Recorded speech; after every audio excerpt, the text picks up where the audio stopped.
立ち寄りくださいませ。温かいコーヒーもご用意しております。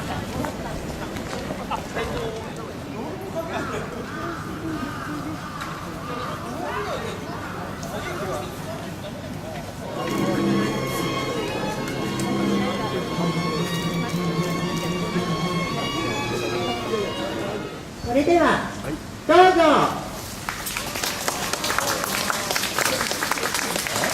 おめでとうございます。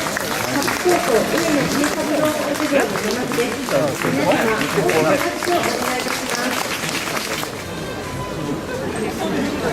言ってるわけじゃない。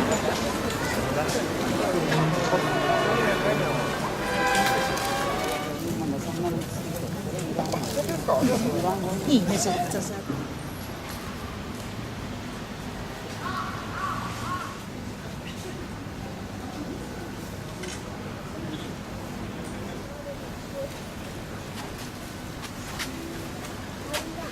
除幕する像は、そうした博士とそれからハチ公の間の愛情の交換、いわゆる無垢な純真な犬の愛情と、それを素直に受け入れる飼い主、人との関係を表すものでございます。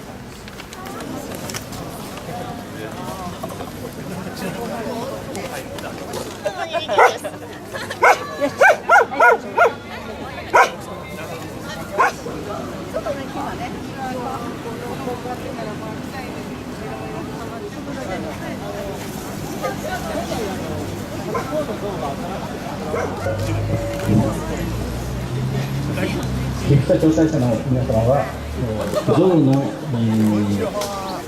左側の上に向かって右側の